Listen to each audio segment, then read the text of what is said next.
ಇನ್ನೇನು ಕೆಲವೇ ಕ್ಷಣಗಳಲ್ಲಿ ಸಿದ್ದರಾಮಯ್ಯ ಅವರ ಭವಿಷ್ಯ ನಿರ್ಧಾರ ಆಗತ್ತೆ. ಸಿಬಿಐ ಎಂಟ್ರಿ ಆಗತ್ತಾ? ಕಾದ್ ನೋಡಬೇಕಾಗತ್ತೆ. ಮಹತ್ವದ ತೀರ್ಪು. ಕೆಲವೇ ಕ್ಷಣಗಳಲ್ಲಿ ಸಿಎಂ ಸಿದ್ದರಾಮಯ್ಯ ಭವಿಷ್ಯ ನಿರ್ಧಾರ ಆಗತ್ತೆ. ಹೈಕೋರ್ಟ್ನ ತೀರ್ಪಿನತ್ತ ಈಗ ಎಲ್ಲರ ಚಿತ್ತ. ಸಿದ್ದರಾಮಯ್ಯ ಅವರಿಗೆ ಢವಢವ ಶುರುವಾಗಿದೆ. ಟೆನ್ಷನ್ ಏನಾಗುತ್ತೆ? ಮೂಡ 50-50 ಕೇಸ್ನ ಭವಿಷ್ಯ ಏನಾಗುತ್ತೆ? ಸಿದ್ದರಾಮಯ್ಯ ಅವರಿಗೆ ಸಂಕಷ್ಟನ? ಏನಾದ್ರೂ ಸಿಬಿಐಗೆ ಈ ಕೇಸು ವರ್ಗಾವಣೆಯಾದ್ರೆ ಸಿದ್ದರಾಮಯ್ಯ ಅವರಿಗೆ ಕಂಟಕ ಫಿಕ್ಸ್ ಆಗೋದು ಗ್ಯಾರಂಟಿ. ವಾದ ಪ್ರತಿವಾದ ಜನವರಿ 27ನೇ ತಾರೀಕೆ ಮುಗಿದಿದೆ. ಇವತ್ತು ಆದೇಶ ಅಷ್ಟೇ ಪ್ರಕಟ. ಏನ್ ಬರುತ್ತೆ ಆದೇಶ? ಎಲ್ಲರ ಚಿತ್ತ ಹೈಕೋರ್ಟ್ ತೀರ್ಪಿನತ್ತ. ಹಾಗಾದ್ರೆ ಕೋರ್ಟ್ ಇವತ್ತು ಏನ್ ತೀರ್ಪನ್ನ ಕೊಡುತ್ತೆ? ಧಾರವಾಡ ಹೈಕೋರ್ಟ್ ಪೀಠದ ತೀರ್ಪಿನತ್ತ ಎಲ್ಲರ ಚಿತ್ತ. ಇನ್ನೇನು ಕೆಲವೇ ಕ್ಷಣಗಳಲ್ಲಿ ಸಿಬಿಐ ತನಿಖೆಯ ಭವಿಷ್ಯ ನಿರ್ಧಾರ ಆಗತ್ತೆ. ಇವತ್ತು ಶುಕ್ರವಾರ ಸಿಎಂ ಪಾಲಿಗೆ ಶುಭ ಆಗತ್ತಾ ಅಥವಾ ಅಶುಭ ಆಗತ್ತಾ? ಏನಾಗತ್ತೆ? ಈಗಾಗಲೇ ಸ್ನೇಹಮಯಿ ಕೃಷ್ಣ ಅವರು ಸಿಬಿಐಗೆ ಮೂಡ ಅಕ್ರಮ ನಿವೇಶನ ಪಡೆದಂತಹ ಕೇಸನ್ನ ಸಿಬಿಐಗೆ ವಹಿಸಬೇಕು ಅಂತ ಹೇಳಿ ಹೈಕೋರ್ಟ್ಗೆ ಅರ್ಜಿಯನ್ನ ಸಲ್ಲಿಸಿದ್ರು. ಹೈಕೋರ್ಟ್ನಲ್ಲಿ ಎರಡೂ ಕಡೆಯ ವಾದ ಪ್ರತಿವಾದಗಳಾಗಿದೆ.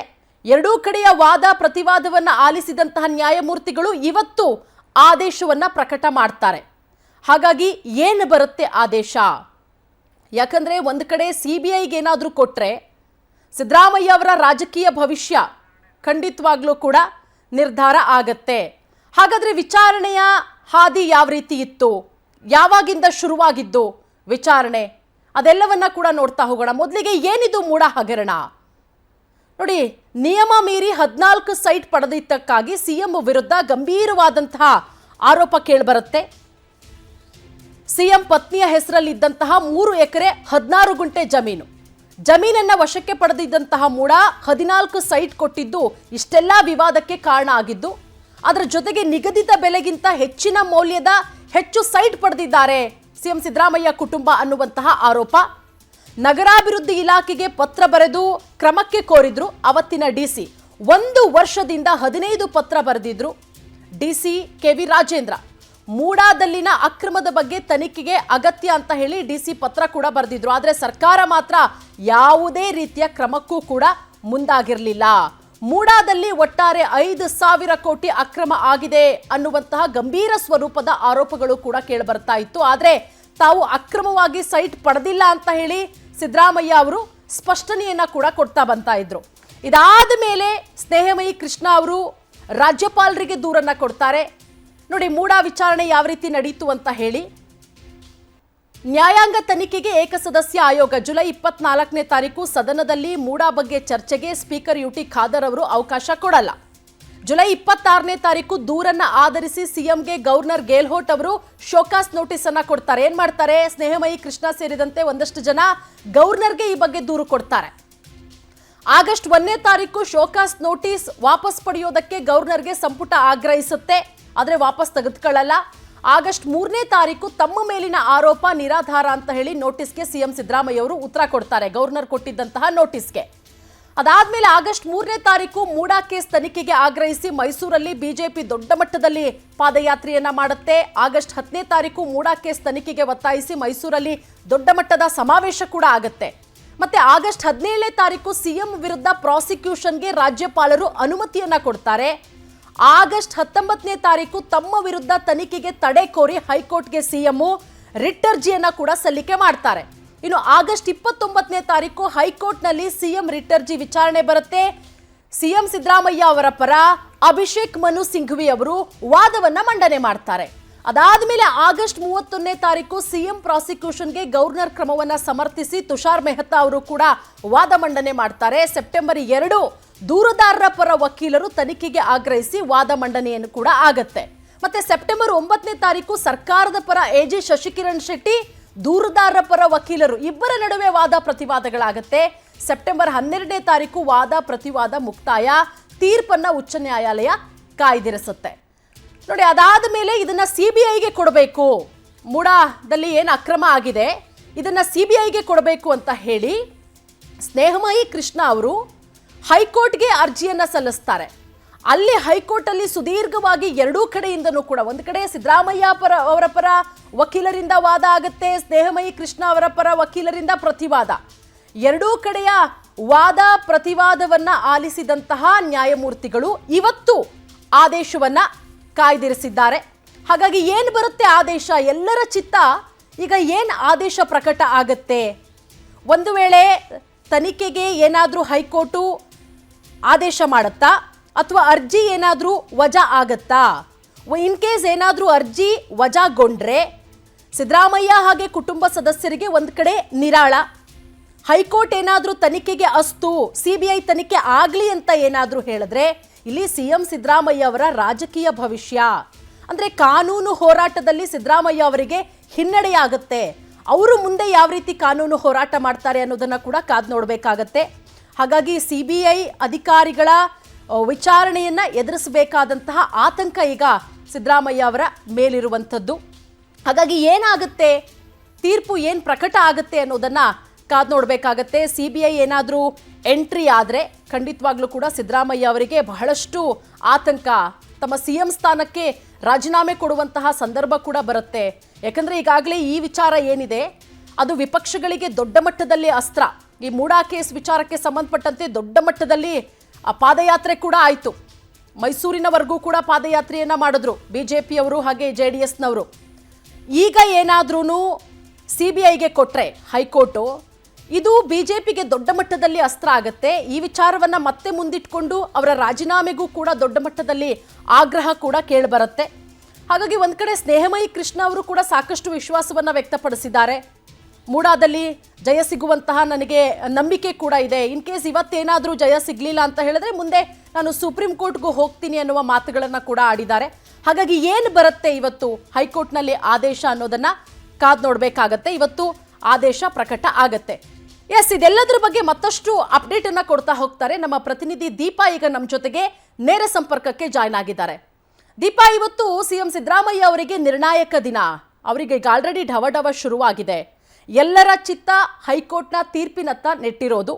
ಎಷ್ಟೊತ್ತಿಗೆ ಆದೇಶ ಪ್ರಕಟ ಆಗತ್ತೆ?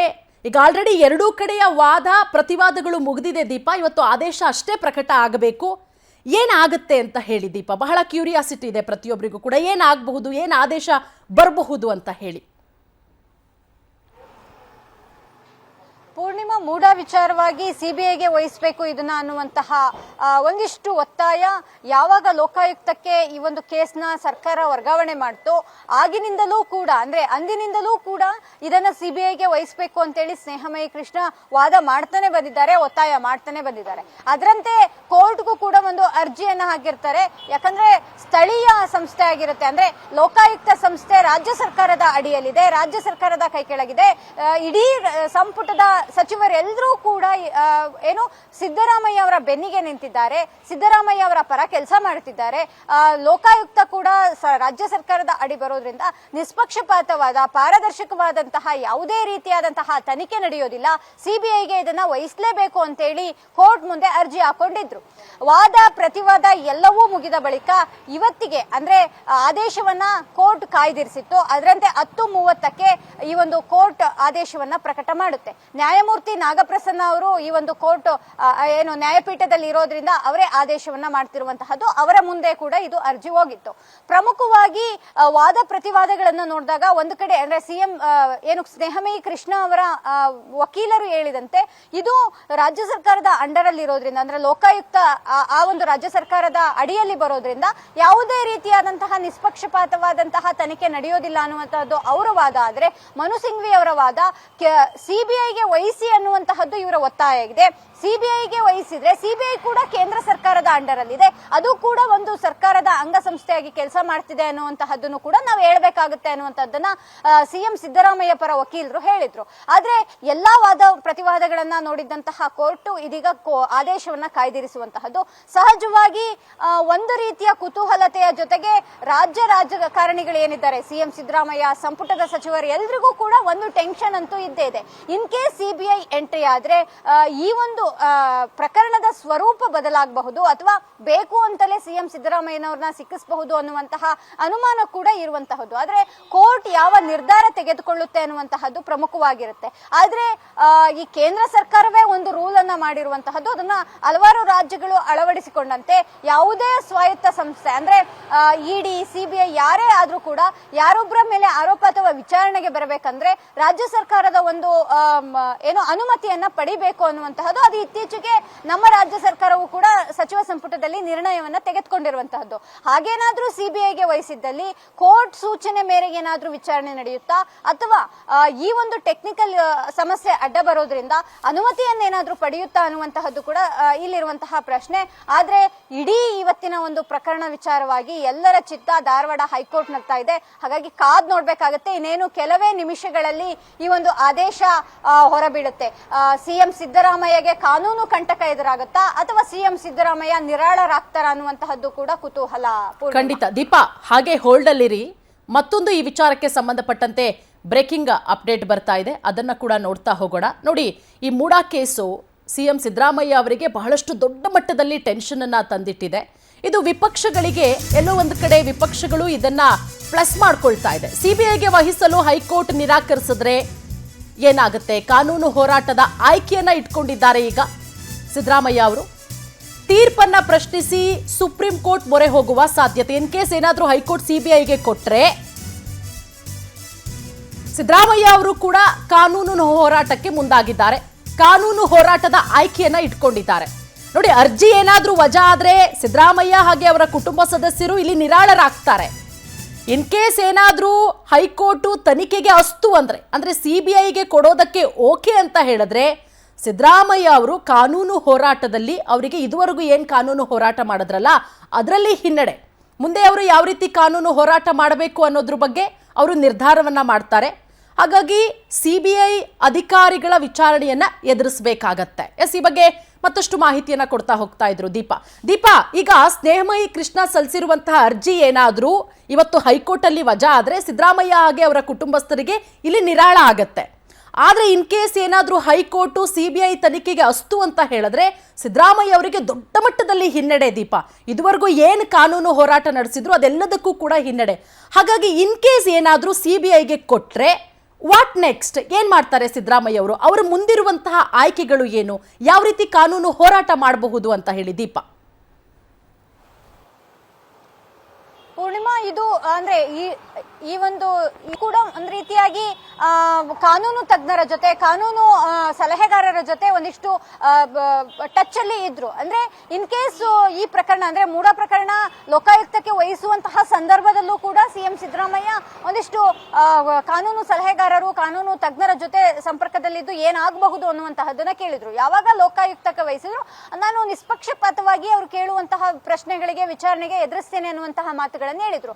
ಆದ್ರೆ ಇದರ ಬೆನ್ನಲ್ಲೇ ಇವತ್ತು ಸಿಬಿಐ ತನಿಖೆಗೆ ವಹಿಸಬೇಕು, ಸಿಬಿಐ ಕೊಡಬೇಕು ಅನ್ನುವಂತಹ ಒತ್ತಾಯ ಏನಿದೆ ಅದಕ್ಕೆ ಈಗ ಆಲ್ರೆಡಿ ಕೋರ್ಟ್ ವಾದ ಪ್ರತಿವಾದವನ್ನು ಏನ್ ನಡೆಸಿದೆ. ಇನ್ ಕೇಸ್ ಸಿಬಿಐಗೆ ಕೊಟ್ಟಿದ್ದೇ ಆಗಿದ್ದಲ್ಲಿ ಮುಂದೆ ಕಾನೂನು ಹೋರಾಟಗಳ ಬಗ್ಗೆ ಒಂದಿಷ್ಟು ಚರ್ಚೆಯನ್ನ ಮಾಡ್ತಾರೆ. ಅಂದ್ರೆ ಕಾನೂನು ತಜ್ಞರ ಜೊತೆ ಕಾನೂನು ಸಲಹೆಗಾರರ ಜೊತೆ ಒಂದಿಷ್ಟು ಚರ್ಚೆ ಅಂತೂ ಇದ್ದೇ ಇರುತ್ತೆ. ಯಾಕಂದ್ರೆ ಇನ್ ಕೇಸ್ ಏನಾದ್ರೂ ಸಿದ್ದರಾಮಯ್ಯ ಅವರ ವಿರುದ್ಧವಾಗಿ ತೀರ್ಪು ಬಂದಿದ್ದೇ ಆಗಿದ್ದಲ್ಲಿ ಸಹಜವಾಗಿ ಸುಪ್ರೀಂ ಕೋರ್ಟ್ ಮೊರೆ ಹೋಗುವಂತಹ ಸುಪ್ರೀಂ ಕೋರ್ಟ್ ಮೆಟ್ಟಿಲೇರುವಂತಹ ಪ್ರಯತ್ನಗಳನ್ನ ಮಾಡೇ ಮಾಡ್ತಾರೆ. ಆದ್ರೆ ಸುಪ್ರೀಂ ಕೋರ್ಟ್ ಅಲ್ಲಿ ಇಲ್ಲಿ ಕೊಡುವಂತಹ ತೀರ್ಪಿನ ಆಧಾರವನ್ನ ಪರಿಶೀಲನೆ ಮಾಡಿಯೇ ಸುಪ್ರೀಂ ಕೋರ್ಟ್ ವಿಚಾರಣೆಗೆ ಎತ್ಕೊಳ್ಳುತ್ತೆ. ಇದು ಸುದೀರ್ಘವಾದಂತಹ ಒಂದಿಷ್ಟು ಪ್ರೊಸೆಸ್ ಆಗಿರುತ್ತೆ. ಯಾಕಂದ್ರೆ ತಕ್ಷಣಕ್ಕೆ ಯಾವುದು ಕೂಡ ಆಗೋದಿಲ್ಲ. ಇದೇ ಮನು ಸಿಂಘ್ವಿ ವಾದ ಮಾಡುವಂತಹ ಪ್ರಕರಣದಲ್ಲಿ ಸಿಬಿಐಗೆ ಕೊಡುವಂತಹ ಸಂದರ್ಭ ಅಂತಹ ವಿಶೇಷ ಪ್ರಕರಣ ಏನು ಅಲ್ಲ. ಲೋಕಾಯುಕ್ತರೇ ವಿಚಾರಣೆ ಮಾಡ್ತಿದ್ದಾರೆ. ಅವರದು ಕೂಡ ನಿಷ್ಪಕ್ಷಪಾತವಾಗಿರುತ್ತೆ ಪೊಲೀಸರು. ಯಾಕಂದ್ರೆ ಲೋಕಾಯುಕ್ತ ಸಂಸ್ಥೆ ಪೊಲೀಸರ ಮೇಲೆ ನಿಗಾ ಇಟ್ಟಿರುತ್ತೆ ಅನ್ನುವಂತಹ ಮಾತನ್ನ ವಾದ ಪ್ರತಿವಾದ ಮಾಡುವಂತಹ ಸಮಯದಲ್ಲಿ ಕೋರ್ಟ್ ನಲ್ಲಿ ಹೇಳಿದ್ರು. ಸಿಬಿಐಗೆ ವಹಿಸುವಂತಹದ್ದು ವಿಶೇಷವಾದಂತಹ ಪ್ರಕರಣ.